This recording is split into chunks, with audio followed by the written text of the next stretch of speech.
সুপ্রিয় দর্শক, আমি তাবাসসুম তিন্নি আপনাদের সবাইকে স্বাগত জানাচ্ছি আমাদের আজকের রোজকার খবরের কর্পোরেট লঞ্চে। প্রতিবারের মতো আমাদের সাথে একজন অতিথি থাকেন যিনি কর্পোরেট সেক্টরের বিভিন্ন দিকগুলো নিয়ে আমাদের সাথে আলোচনা করেন।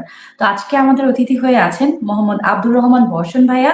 তিনি আছেন ম্যানেজার হিসেবে ডিজিটাল মার্কেটিং ডিপার্টমেন্টে ল্যাবেট গ্রুপে। তো আমরা সরাসরি চলে যাব আমাদের আজকের অতিথির কাছে। বর্ষণ ভাই, আপনি কেমন আছেন? জি, আসসালামু আলাইকুম। আমি আছি আলহামদুলিল্লাহ অনেক ভালো আছি। আপনি কেমন আছেন? আমরাও আলহামদুলিল্লাহ ভালো আছি। ভাইয়া, আমরা প্রথমেই শুরু করব আপনার সংক্ষিপ্ত একটা পরিচয় দিয়ে। ওকে, সো আসসালামু আলাইকুম এগেইন এভরিওয়ান। আমি মোহাম্মদ আব্দুর রহমান বর্ষণ। আমি আহ, বর্তমানে কাজ করছি প্রাইভেট গ্রুপে ডিজিটাল মার্কেটিং ম্যানেজার হিসেবে। আর আমি লাস্ট 6 বছর ধরে ইন্ডাস্ট্রিতে আমার সব রকম ডিজিটাল মার্কেটিং হচ্ছে রিলেটেড কাজ করা। অ্যান্ড আমি গ্লোবাল মার্কেটেও কাজ করেছি। আমার প্রিভিয়াস যে অর্গানাইজেশন ছিল সেখানে আমার ইউকে, ইন্ডিয়া, নেপাল এই সমস্ত হচ্ছে রিজিয়নেও লাস্ট 2 বছর ধরে সব রকম লোকের সাথে প্লাস বিভিন্ন রকম কালচারে হচ্ছে কাজ করার অভিজ্ঞতা আছে। অ্যান্ড এখন আহ, আমি আমার ডিজিটাল মার্কেটিং এর যে ইন্সপিরেশন বা এর সাথে যে ইনোভেশন গুলো এগুলো আমি আমার দেশের বিভিন্ন সেক্টরে আসলে স্প্রেড আউট করতে চাই। তো এই জন্য বর্তমানে আমি প্রাইভেট গ্রুপের সাথে আহ, খুব সুন্দরভাবে কাজ করে এগিয়ে যাচ্ছি আর কি।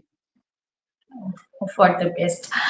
ভাইয়া, আমরা আসলে একদম শুরুর দিকটাই জানতে চাবো একটু, মানে একদম সংক্ষিপ্ত আকারে, যে আপনার আসলে কোন অর্গানাইজেশন থেকে আপনি শুরু করেছিলেন এবং বর্তমানে আপনি মানে যেই সেক্টরটাতে কাজ করছেন সেটা আসলে এই পথ চলাটা আসলে কবে থেকে শুরু হয়েছিল? ওকে, তো এটা খুব ইন্টারেস্টিং একটি স্টোরি।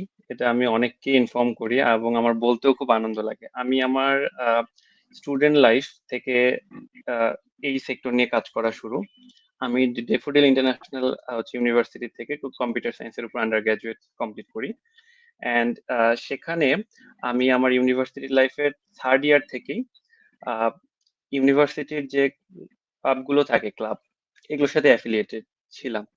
সো আমাদের ডেফোডিল ইন্টারন্যাশনাল ইউনিভার্সিটির যিনি চেয়ারম্যান স্যার, ডক্টর অবুর খান স্যার।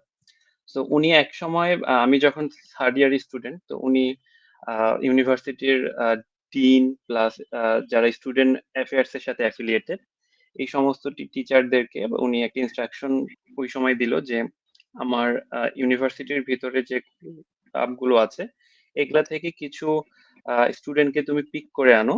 আমি এদের সাথে নিজে কানেক্টেড হয়ে কাজ করতে চাই। সো আমার স্পষ্ট খেয়াল আছে আমাদের ওই সময় প্রায় 11টা ক্লাব ছিল বিভিন্ন ডিপার্টমেন্ট থেকে। ইঞ্জিনিয়ারিং ডিপার্টমেন্ট ছিল, তারপর কালচারাল ডিপার্টমেন্ট ছিল, দেন আদার সবকিছু। সেখান থেকে আমাদের 24 জন কি 25 জনকে পিক করা হয় for the early stage. And after that সেখান থেকে গ্রুমিং সেশন এবং ট্রেনিং সেশন দিয়ে আমরা 8 জনের মতো ছিলাম। এই 8 জনকে আমাদের চেয়ারম্যান স্যার ইউনিভার্সিটির থার্ড ইয়ার থেকেই তিনি আমাদেরকে ইন্টার্নশিপ অফার করেন। এটা অনেক সময় অনেকেই বলে যে ইউনিভার্সিটি লাইফে থার্ড ইয়ারে কেন ইন্টার্নশিপ অফার করে। সো আমাদের ফোর্থ ইয়ারে যা একটা অপশন থাকে, ইদার থিসিস পেপার নিয়ে কাজ করতে পারবো অথবা ইন্টার্নশিপ নিয়ে কাজ করতে পারবো। So I got the opportunity যে আমি ফোর্থ ইয়ারে যাওয়ার আগেই স্টার্ট করতে পারি কাজ করার জন্য। সো দেন আমাকে Daffodil International University plus whole Daffodil গ্রুপের যিনি মার্কেটিং ডিরেক্টর ছিল, আহ, মনোয়ারুল ইসলাম রেবেল স্যার, তো উনি আমাকে পিক করে। উনি আমাকে আমার অ্যাট্রিবিউট দেখে, আমি যে ক্লাবের অধীনে কাজ করতাম সেখান থেকে হচ্ছে উনি বিভিন্ন ধরনের হচ্ছে ডেটা নেয় যে অ্যাকচুয়ালি আমি আমার ক্লাবের কোন কোন হচ্ছে রেসপন্সিবিলিটি গুলোর সঙ্গে অ্যাফিলিয়েটেড। সো আফটার দ্যাট উনি আমাকে ইন্সপায়ার করে। এটা হচ্ছে 2017-18 সালের কথা।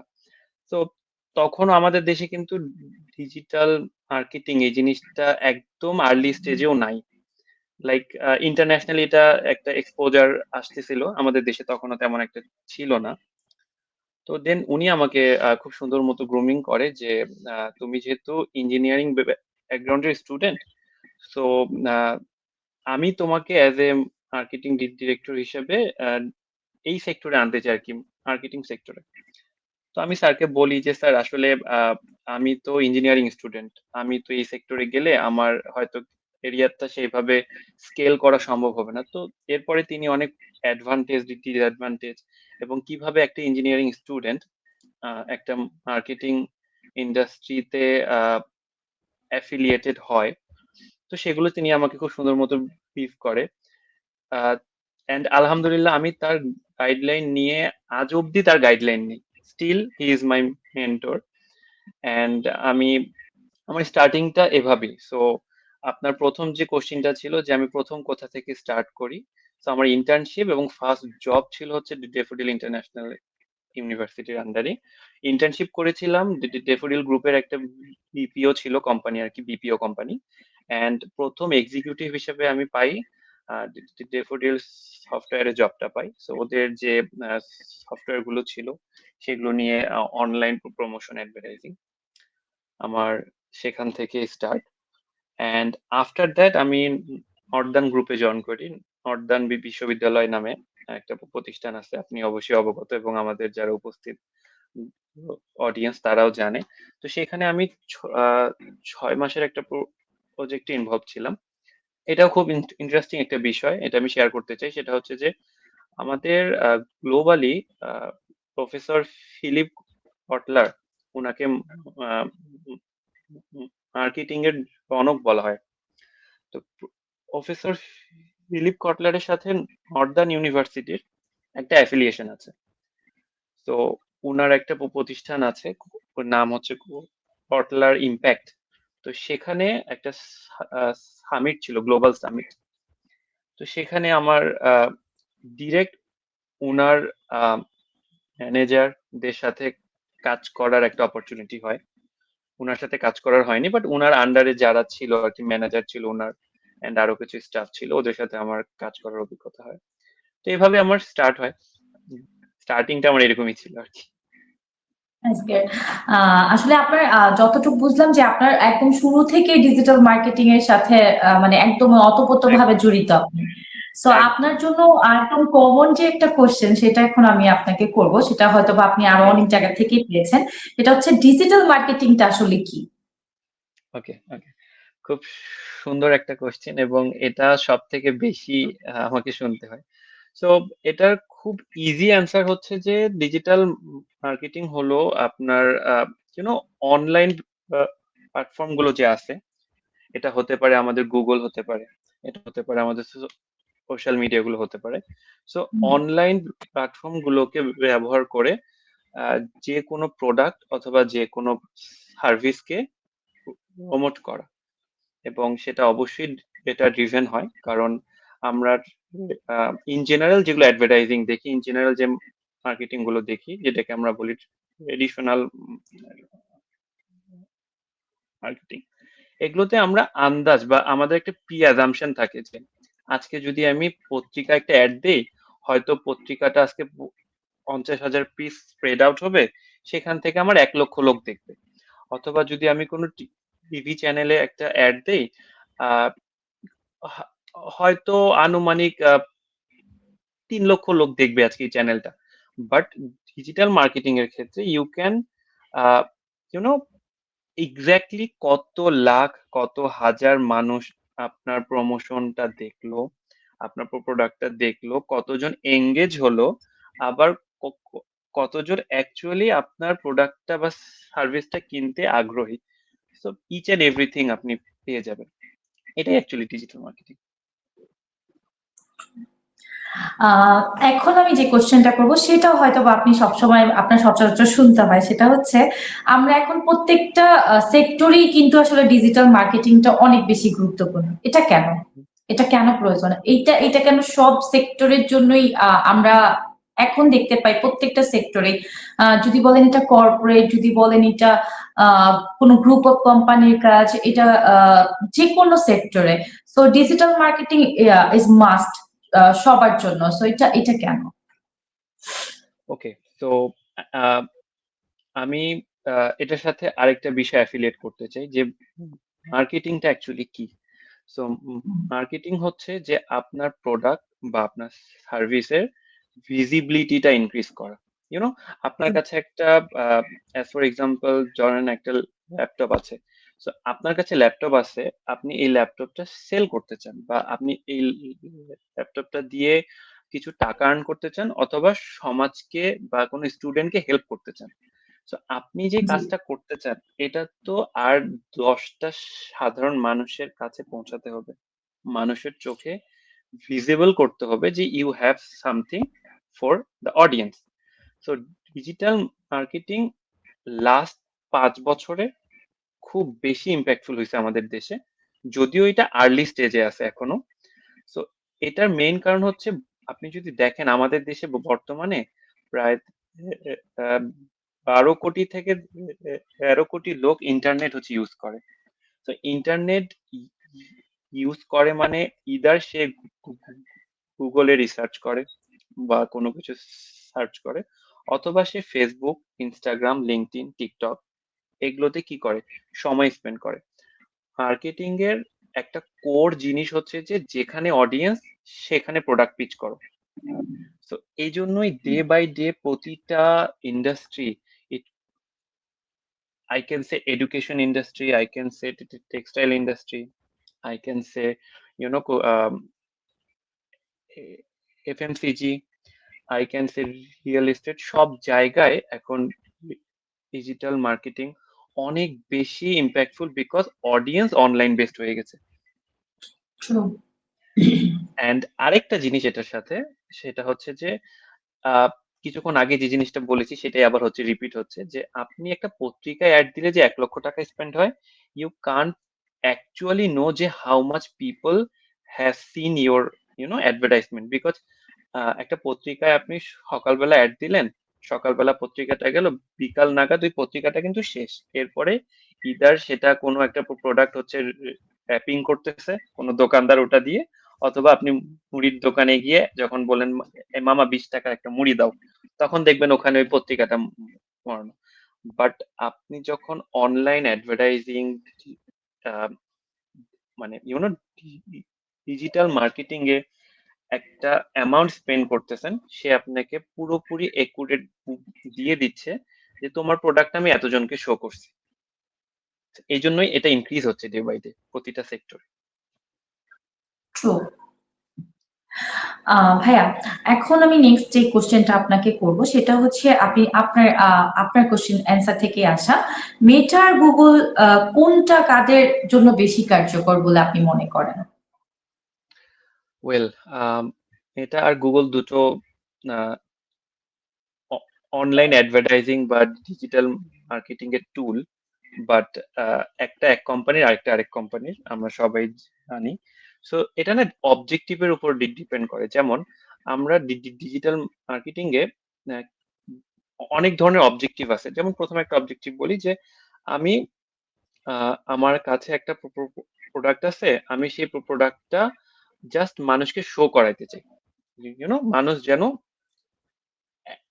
এতটুকু ইনফরমেশন পাই যে হ্যাঁ, আমি কোম্পানি এক্স, আমি একটা হচ্ছে ল্যাপটপ বেচি, গেল।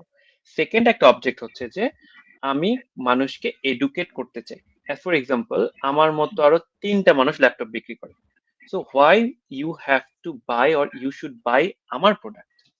তো তখন আমি এডুকেট করব যে আমার এই ল্যাপটপের যে র্যাম এটা আপডেটেড ভার্সন, অথবা আমার এই ল্যাপটপের যে স্টোরেজটা সেটা হচ্ছে সুপার ফাস্ট একটা হচ্ছে মেমোরি কার্ড আমি ইউজ করছি। জি। এছাড়া আরেকটা অবজেক্টিভ হচ্ছে যে আমি অ্যাকচুয়াল বায়ারদের কাছে পৌঁছাতে চাই। ইট মিনস যারা এই মুহূর্তে বা লাস্ট 15 দিন বা 1 সপ্তাহের মধ্যে একটা ল্যাপটপ কিনবে এই সিচুয়েশনের মধ্যে আছে। তো 3টা ফেজ বললাম। সো আপনি অনলাইন অ্যাডভার্টাইজিং এর ক্ষেত্রে বা ডিজিটাল মার্কেটিং এর ক্ষেত্রে এই তিনটা সেগমেন্টকে আলাদা করতে পারবেন। এখন আপনার যে কোশ্চিন সেখানে আসি, কোনটা বেটার? যদি কোনো অর্গানাইজেশনের অথবা কোনো বিজনেসম্যানের ইন্টেনশন এটা হয় যে আমি অনলি ফোকাস করব ওই সমস্ত অডিয়েন্সকে যারা এখন ল্যাপটপ কিনতে চাচ্ছে, তাহলে Google is best, because Google একটা সার্চ ইঞ্জিন। তো আপনি যখন এই জিনিসটা গুগলে গিয়ে লিখবেন যে top 10 best laptop, so it means either আপনি ল্যাপটপ কিনতে চাচ্ছেন অথবা আপনি ল্যাপটপ নিয়ে হচ্ছে রিসার্চ করছেন। সো আপনার ইন্টেনশন কিন্তু কি, আপনি একটা ল্যাপটপ অ্যাফিলিয়েশন আছে আপনার সাথে। আচ্ছা, এখন চলে আসি এটার ক্ষেত্রে। এটা আবার আপনাকে তিনটাই দিবে। এর মাধ্যমে আপনি আপনার ভিজিবিলিটি ইনক্রিজ করতে পারবেন, এর মাধ্যমে আপনি মানুষকে এডুকেটও করতে পারবেন কেন আপনার ল্যাপটপটা ভালো, এর মাধ্যমে আপনি আবার অ্যাকচুয়াল যারা আপনার বায়ার ওদেরকেও খুঁজে বের করতে পারবেন। বাট এখানে একটা বিশাল বড় পার্থক্য আছে। যারা স্টার্টিং কোম্পানি, যাদের অ্যাডভার্টাইজিং বা মার্কেটিং এক্সপেন্স হিউজ না, তারা এটাতে যায়। কারণ এখানে একটু কস্ট ইফেক্টিভ আছে, মানে ফেসবুক, মেটা বা ইনস্টাগ্রাম গুগলের তুলনায় একটু কম expensive. Google is very expensive, but গুগলে কাস্টমার আপনার একদম, মানে আপনার কনভার্সন রেট অনেক হাই থাকে। ধরেন 100টা কাস্টমারের আপনি পেয়ে গেলেন লিড, তার মধ্যে আমি চোখ বন্ধ করে বলতে পারবো 20, 25 জন, 30 জনের কাছে আপনি প্রোডাক্ট সেল করে ফেলতে পারবেন। উম, এটার ক্ষেত্রে এটা একটু কম হয়। আমার মনে হয় যারা আমাদের ভিডিওটা দেখবে বা দেখছে আহ, হুম হুম তাদের জন্য এটা অনেক বেশি একটা ইম্পর্টেন্ট একটা মেসেজ থাকবে।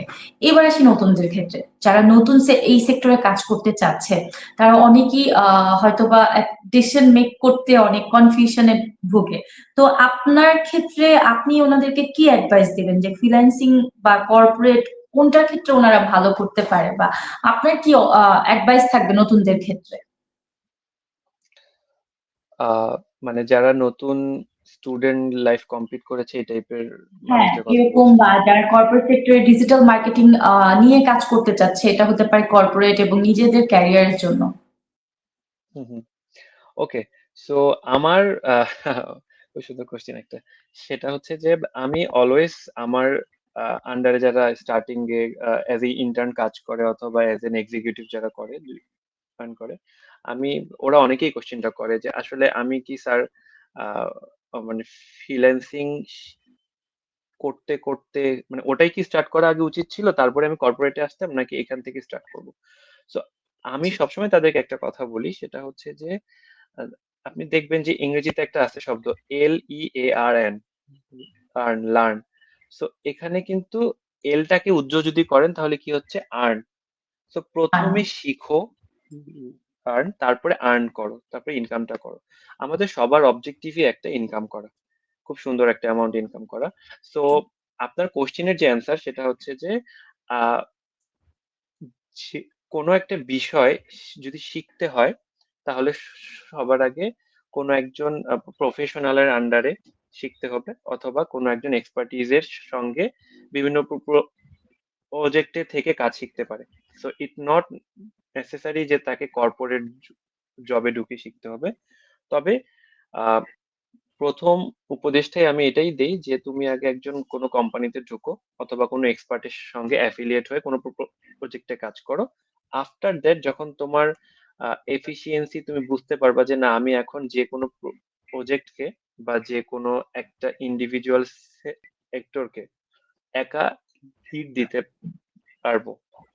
ধরেন আপনি যদি কোনো একটা প্রজেক্ট নেন, তো একটা প্রজেক্টে কিন্তু একটা টিম কাজ করে।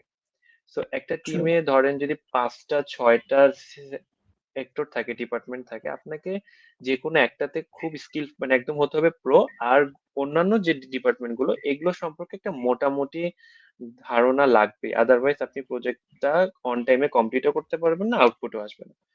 So true. যদি ফাউন্ডেশন ক্রিয়েট না হয় তাহলে তুমি নিজে একা ইনকাম করতে পারবে না। সো আগে কোনো একটা প্রফেশনালের সঙ্গে স্টার্ট করো কাজ করা, অর কোনো একটা জবে ঢুকো, দেন তুমি ফ্রিল্যান্সিং এ যাও।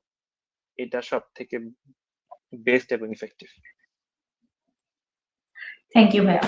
ভাইয়া, আপনি তো আসলে একটা টিম লিড দিচ্ছেন, সো আপনার মতে একজন টিম মানে টিম লিডার এবং টিম মেম্বারদের রিলেশনটা কেমন হওয়া উচিত, টিম বন্ডিংটা কেমন হওয়া উচিত? আচ্ছা, তো এটার সঙ্গে আমি একটা উদাহরণ দিই, সেটা হচ্ছে যে আমার আহ, এখনকার কোম্পানিতে আমার আন্ডারে 10-11 জনের মতো আছে, ইনক্লুডিং অল আমাকে যারা হচ্ছে রিপোর্ট করে। আর আমার প্রিভিয়াস অর্গানাইজেশনও এরকমই ছিল। সো আমার এই ছোট্ট এক্সপিরিয়েন্স থেকে আমি এটা বলতে পারবো যে আহ, আমাদের যেমন হাতের 5টা আঙ্গুল এক একটা সাইজ এক এক রকম, সো আমার টিম মেম্বারদের সবার মন মানসিকতা, পছন্দ, মাইন্ডসেট, থিঙ্কিং অ্যাবিলিটিও ডিফারেন্ট ডিফারেন্ট। সো বাট একটা জিনিস অ্যাজ এ টিম লিড সেটা করতেই হবে, আনলেস আনটিল আপনার টিমে যত বড়ই এক্সপার্টিজ আনেন, ইভেন আপনি যদি ইলন মাস্ককেও নিয়ে আসেন, বা আপনি যদি ইউনো কোনো বিগ সিইও কেও হচ্ছে আপনি নিয়ে আসেন, হয়তো টিম থেকে আউটপুট আসবে না। সেটা হচ্ছে যে the goal of our team, actually আমাদের উদ্দেশ্য কি এবং আমাদের গোলটা কি। অ্যাজ ফর এক্সাম্পল, আমরা 3 মাসে কি আউটপুট দিতে চাই, বা আমরা আগামী 6 মাসে কি আউটপুট দিতে চাই। তো আমাদের গোলটা ক্লিয়ার থাক, যে ভাই আমি এক্স এক্স থেকে আরেক মানে এক পয়েন্ট থেকে আরেক পয়েন্টে যাব, পয়েন্ট এ টু পয়েন্ট বি, এতটুকু ক্লিয়ার থাকলে আর বাকিরা তারা একজন আরেকজনের সাথে কিভাবে বন্ধুত্বপূর্ণ আচরণ করবে, এটা না ওনারাই খুঁজে বের করে ফেলে। কারণ ওই যে একটা কথা, একটা টিম কখনো কারো একার আহ, আহ, মানে আমি একা আউটপুট দিছি আর বাকি 3জন আউটপুট দেয়নি, কোনো লাভ নাই। দা অ্যাকচুয়াল আউটপুট ইজ শূন্য, জিরো। তো ওনারা তখন বন্ডিং ক্রিয়েট করে ফেলে যদি একটা টিমের গোলটা ঠিক থাকে। আমার কাছে সেক্ষেত্রে মনে হয়, যেহেতু আমিও টিম লিড দিই, একটা কথা আছে না যে আমরা জিতলেই জিতে যায় বাংলাদেশ, তো এরকমই মনে রাইট। হয় যে আমি ওরা যদি জিতে যায় তাহলে অ্যাজ এ লিডার আমার নামটা বলা লাগে না, এমনিতেই মনে হয় যে ওই টিমের অবভিয়াসলি। ওদের ওয়ার্কআউট অনেক বেশি, আউটপুটটা অনেক বেশি, এমনিতেই কিন্তু চলে আসে। সো লাইক আমার মনে হয় টিম বন্ডিংটা অনেক মাস্ট বি ইম্পর্টেন্ট আমাদের সব সব কাজের ক্ষেত্রে, এটা হোক কর্পোরেট, এটা হোক একটা ইউনিভার্সিটির কোনো ওয়ার্ক। আমার মনে হয় family work unity is the best policy আমাদের এভরিওয়ানের জন্য। সো ভাইয়া, আপনার কি মনে হয় যে আমরা এখন আগে, আমি যদি 10 বছর আগে যাই, আমরা যারা আরো অনেক আগে শুরু করেছিলাম কর্পোরেট সেক্টরটা, তারা কিন্তু আমরা most of the time manual কাজটাই বেশি করেছি। তখন হুম এত হুম। বেশি ডিজিটালাইজেশন ছিল না, এত বেশি কোর্সেস ছিল না, এত ইউটিউবে অনেক ভিডিও দেখতে পারতাম না। তো তখনকার সময়টা কিন্তু অনেক বেশি চ্যালেঞ্জিং ছিল আমাদের জন্য। আর এখন কিন্তু জিনিসটা অনেক বেশি ইজিয়ার হয়ে গেছে। তো তো এটার একটা নেগেটিভ ইমপ্যাক্ট কিন্তু অনেকের মাঝেই পড়ে, যারা আমাদের চাইতে আরেকটু আগে কাজ করা শুরু করেছে। তারা হয়তোবা মনে করে যে এআই, জিমিনি বা চ্যাট জিপিটি আমরা যারাই যেটা ইউজ করি না কেন, এটা আমাদের হুম জন্য হুম। অনেক বেশি হার্মফুল, হয়তোবা আমাদের কারো জব থাকবে না, বা ফিউচারে এটা আরো বেশি গ্রো করলে তখন হয়তোবা এটা একদমই কি বলে, একদমই ম্যানুয়াল কোনো কাজ কারো থাকবে না। তো সেই ক্ষেত্রে আপনার কি মনে হয়, আপনার মতামত? আচ্ছা, আমি আপনার কোশ্চেনের অ্যান্সার দিব, বাট এর আগে একটা ইনফরমেশন দিই আপনাকে। আজকে আমি একটা আর্টিকেল পড়তেছিলাম, তো সেখানে আমাদের ইলন মাস্ক একটা লিখছে কথা, যে যারা সার্জেন, মানে ডক্টর সার্জেন যারা, বলছে আমি রোবট খুব এফিসিয়েন্সি আনছে, আমার যে যে রোবট আনছি আমি, তো আহ, আপনার সার্জেনদেরকে সে সে বলছে যে তাদের কোনো কাজ নেই, তারা অ- অ- অ- অ- অযথা। এই জিনিসটা উচ্চারণ করছে সে, যে তাদের কোনো কাজ নেই, তারা হচ্ছে অযথা, বিকজ আমার রোবটরা অনেক এফিসিয়েন্সি আনছে। সো এখন আপনার কোশ্চেনের প্রসঙ্গে আসি। আহ, আমিও আমার জব লাইফে লাস্ট 6 বছরে এরকম অনেক আমার উপরে আমাকে যাকে হচ্ছে রিপোর্ট করতে হয়েছে, বা আমি যাকে রিপোর্ট করি তার উপরের লোকদেরকেও আমি দেখেছি, তারা আহ, এই বিষয়গুলোকে একটু পছন্দ করে না, একটু নেগেটিভলি নেয়। তো আমার মতে আর্টিফিশিয়াল ইন্টেলিজেন্স কোনো সেক্টরের কোনো কাউকে রিপ্লেস করবে না, আনলেস আনটিল সে এআইটা কিভাবে তার কাজে ইউজ করতে হয় এটা উপলব্ধি করে ফেলে। সো যেমন আমাদের কথাই বলি, আমাদের ডিজিটাল মার্কেটিং ইন্ডাস্ট্রিতে আহ, অনেক কিছু এখন আর্টিফিশিয়াল ইন্টেলিজেন্স দ্বারা করা পসিবল। ইমেজ ডিজাইন বলেন, স্ক্রিপ্ট লেখা বলেন, ভিডিও এডিটিং বলেন, তারপরে আপনি ইভেন আমরা যে অ্যাডভার্টাইজিং করি কিছু কিছু টুল চলে আসছে, এফিসিয়েন্সি কম, বাট তারাও কিন্তু ইউনো তারা একটা স্ক্যাডিউল দিয়ে দেয়, তোমার এই প্রোডাক্ট 1 মাসে তুমি যদি এত টাকা সেল করতে চাও, you have to run this ad. অ্যাডের অ্যাট্রিবিউটই দিয়ে দেয় যে আমি কি ক্যাম্পেইন করবো, অবজেক্টিভ হচ্ছে আমাদেরকে দিয়ে দেয়। সো এখন আহ, কেউ যদি এআই কে নিজের মতো করে নিজের প্রতিদিনের যে টাস্ক, ডেইলি টাস্ক এখানে ইন্টিগ্রেট করতে পারে, তাহলে সে কখনোই রিপ্লেসেবল না। এটা একটা ইয়া গেল আমার মানে অ্যাঙ্গেল, আমি যে এইভাবে চিন্তা করি। আর আরেকটা বিষয় হচ্ছে যে আমাদের থেকে যারা সিনিয়র, যারা আমাদের আগে স্টার্ট করেছে, ওরা বিষয়গুলোকে একটু অন্যভাবে নেয়। বাট আমি এখন পর্যন্ত এরকম যত সমস্যা ফেস করছি, আমি তাদেরকে না উইথ রেসপেক্ট বিষয়গুলো ইন ডিটেলস বুঝানোর চেষ্টা করি, এবং আমি প্রতিবারই সফল হইছি। হ্যাঁ, অনেক অবস্টেকেল আসছে, অনেক সময় একটা সিম্পল বিষয়কে 1 সপ্তাহ ধরে আমাকে বারবার এক্সপ্লেন করতে হয়েছে। বাট আমি আমার অডিয়েন্সদের জন্য বলবো, কেউ যদি এই ধরনের সমস্যা ফেস করে থাকে, আপনার সিনিয়রকে উইথ প্রপার রেসপেক্ট দিয়ে যদি আপনি বিষয়গুলো বুঝায় বলেন, তো তারা অবশ্যই বুঝবে। আই হোপ আপনি অ্যান্সারটা পেয়ে গেছেন, নাকি আমি আরো কিছু একদম। অ্যাড করব? না, না, got it. I got it my answer. Okay, okay. ভাইয়া, আমরা একদমই শেষ পর্যায়ে চলে আসছি আর কি। মনে হচ্ছে যে আপনার সাথে কথা বললে অবশ্য কথা আর জানা শেষ হবে না। তো আমরা জানতে চাচ্ছি যে আপনার ভবিষ্যৎ পরিকল্পনা কি? মানে আরো 5 বছর পর নিজেকে কোথায় দেখতে চাচ্ছেন? ওকে। সো এটা অনেক মানে ইন্টারেস্টিং একটা কোয়েশ্চেন, বিকজ আমার মানে বউ আর আমি সবসময় চিন্তা করি ইন ফিউচার একটা আমরা ফার্ম দিব, গরুর ফার্ম দিব। তো এটা কত বছর পরে দিব I don't know. Okay. So আপনার কোশ্চিনের যেটা অ্যান্সার সেটা হচ্ছে যে আগামী 5 বছরে, ওকে, সো আমার খুব ইচ্ছা আমি আমার এসে থেকেই আমাদের দেশের কোনো একটা পার্টিকুলার সেক্টর, এটা হতে পারে আহ, এ- এ- হতে পারে এডুকেশন সেক্টর, হতে পারে হচ্ছে এফএমসিজি, হতে পারে কোনো ব্যাংকিং সেক্টর, অথবা আমি এখন যে সেক্টরে কাজ করছি আর কি, হেলথ কেয়ার সেক্টর। এই সেক্টরের ডিজিটাল পোর্টফোলিও বা ডিজিটাল মার্কেটিংটাকে আমি মানে আমার ইনোভেশন দ্বারা অনেক উপরে নিয়ে যেতে চাই, এবং অ্যাজ এ লিডার আমি টপ পজিশন থেকে এই বিষয়গুলোকে লিড করতে চাই, যেন গ্লোবাল মার্কেট থেকে আমরা অ্যাটলিস্ট এই ইন্ডাস্ট্রিতে মানে ডিজিটাল মার্কেটিং ইন্ডাস্ট্রিতে পিছায় না থাকতে হয়। তো হোপফুলি আপাতত আপনার জন্য অনেক এটাই বেশি আমার গোল। শুভকামনা। আপনার বেশি ইয়েপ। আমরা জানি আপনি অনেক ভালো করবেন এবং আপনার জন্য অনেক বেশি শুভকামনা এবং আপনার সাফল্যের ঝুলিতে অনেক অনেক অনেক অনেক সাফল্য অর্জন করেন আপনি। এটাই আমাদের কামনা থাকবে আপনার জন্য, শুভকামনা থাকবে। তো ওকে। ভাইয়া, আমরা একদমই শেষ পর্যায়ে আপনার সাথে হুম হুম। যে লাস্ট আমি যে জিনিসটা জানতে চাবো আপনার থেকে, সেটা হচ্ছে যে আমাদের এই কর্পোরেট লঞ্চের এই প্ল্যাটফর্মে এসে আপনার কেমন লাগলো? আমি খুবই আনন্দিত এরকম একটা প্ল্যাটফর্মে ইনভিটেশন পেয়েছি, এবং সেখানে আমি আমার অ্যাকচুয়ালি আমি কিভাবে চিন্তা করি সেই বিষয়গুলো ইনফর্ম করতে পেরেছি। অ্যান্ড আমি চাই এরকম আহ, সুন্দর সুন্দর শোতে যেন আমাকে আরো ইনভাইট করা হয়, বিকজ আমি ইনশাআল্লাহ।